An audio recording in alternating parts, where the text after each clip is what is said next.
This is how the body does it with food. The body does it by taking whatever you eat. Maybe it's steak, maybe it's salad, maybe it's magnesium, maybe it's iodine, maybe it's selenium, and it breaks it down to a particle size small enough to get into that red blood cell without digestion.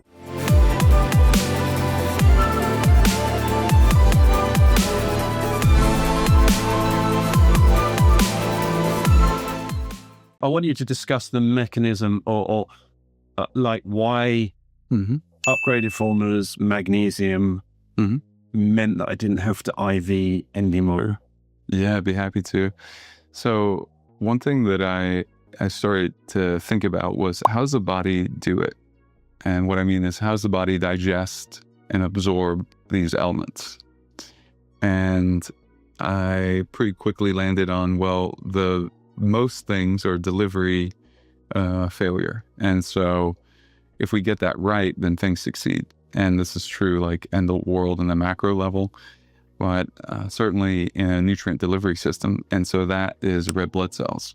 So what's the size of a red blood cell? Well, it's about 10,000 nanometers or nanometers. And so I knew that the particle size of most supplements, after researching this, and you can find this with certain types of lasers. You can actually, you look and you can actually test, and we can test our batches to see, oh, are we at the right nano ratio or level? So we shoot for around 10, and I figured this out because this is how the body does it with food.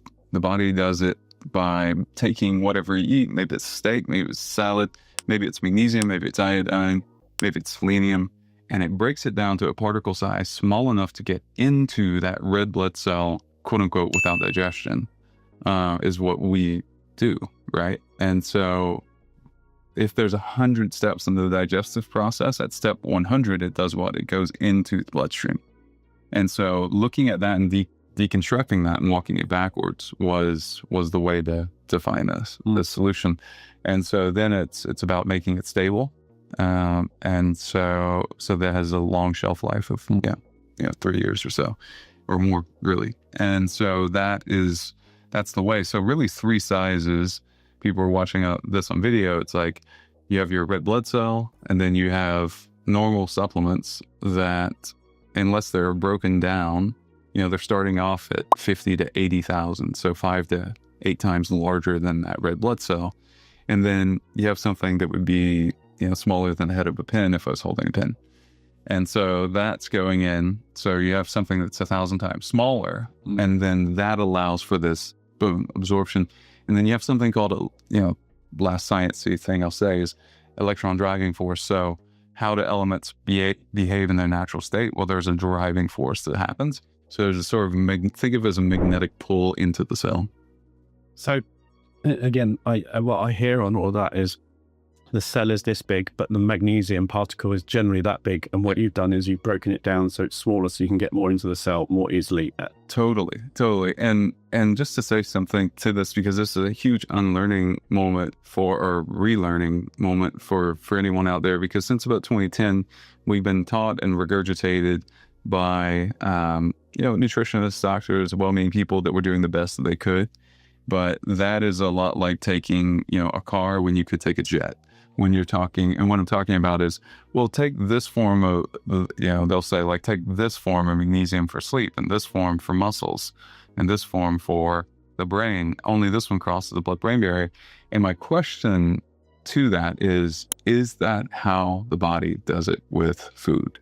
And if it's not, and that is how we've evolved over how many years? So that is why that's the thesis on why we want to mimic what the body does. So yeah, it's a really interesting point. I'm glad you raised that, because I was going to say, one thing you said to me like a few years ago, you're like, I said, oh, which magnesium form is best? And you're like, magnesium only has one form. Yeah. It's bonded to something or other for the body to be able to utilize it, but in nature it's not found like that. So magnesium taurate, magnesium citrate, whatever, right? So some people say, oh, well, I have 7 types or 10 types of magnesium in my capsule, which is like, okay, well, you don't really need any. It just needs to be in the right form itself. And so a particle size. Yeah, exactly, right. And so for instance, with upgraded magnesium, it comes in, it's magnesium in its elemental form, right? Is that correct? Yeah, we're starting off in an elemental form, and then we're putting it through our process to create something like a plasma, is the best way to think of it. And then that is then stable through the process, and then that is what's bottled or encapsulated. So, and then we put that in 8 hours sleep as well. And we did a clinical trial on all of this to prove it, because I knew that there would be such a teaching required to get people to understand and sort of give up what they've done for a long time.